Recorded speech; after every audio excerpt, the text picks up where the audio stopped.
I wonder, have you ever visited a tourist attraction and realised how different it was from the pictures you'd seen? The F in gifts represents finding perspective. What different perspectives do encounters reveal? Well, they reveal our need for God, His sovereignty, and His purposes. Encounters bring us back to those purposes. It's actually a gift to be reminded of our need for God. After Jesus refers to His living water, the Samaritan woman actually challenges Jesus. Who do you think you are? Greater than our ancestors? Ouch. Did you know that rejection produces a completely irrational set of feelings? When we put ourselves out there and offer a gesture of connection and friendship, it can feel very personal if someone doesn't respond in the way we expected. There was an experiment where a control group were prepared for a situation in which someone would reject them. And they still took it personally in their feedback. In fact, even when they were told the person who would reject them was a member of the Ku Klux Klan, this didn't change their response.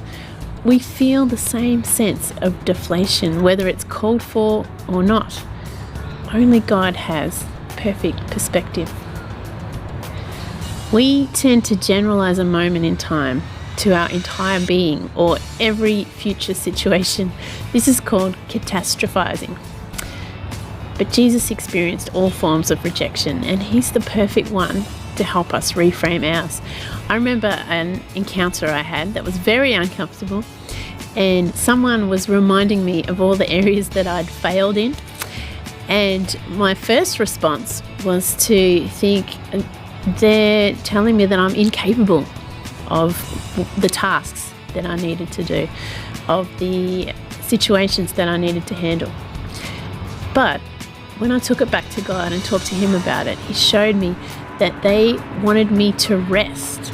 They'd organised this conversation. They were identifying these areas because they wanted me to have a break.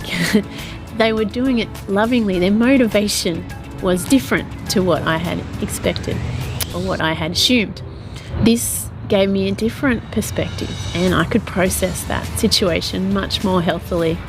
Perhaps you've had an experience where someone has been talking to you and then they've just moved on to another conversation, or maybe the way they look at you, they seem unimpressed with what you're talking about. We tend to personalize those responses. We think things like, they don't want to talk to me. Why did I even bother? I don't know how to talk to new people. I'm boring. A single rejection, even several rejections, is not an adequate reflection of your worth or the likelihood that your next conversation will be a rewarding experience. Instead, remind yourself many successful people have faced rejection, including Jesus, and see it as a sign of progress. You did it. You took initiative and offered a connection. Not everyone clicks, and you aren't called to be everyone's best friend. There's a term in psychology called Locus of Control, and it's about whether we feel things around us are more within or outside our control. Taking all the blame onto yourself is not a realistic point of view and can be damaging in the way that we process negative interactions with people. Whether our emotions fire up, our thoughts about ourselves waver, or our expectations aren't met, understanding how God is involved in those encounters takes the pressure away from us and the focus onto Him.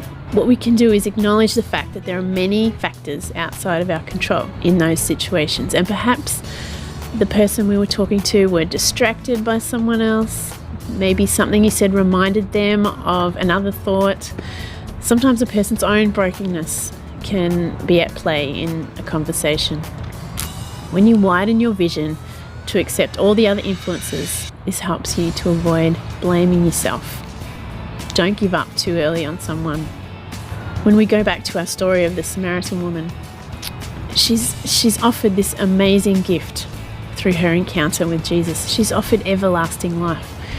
We carry that fountain of living water, and when we realize the value of what we carry, that counteracts the irrational thoughts we can have.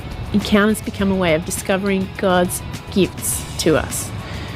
I've found that the relationships that have taken time and care to build have been a lot more resilient and satisfying in the long run.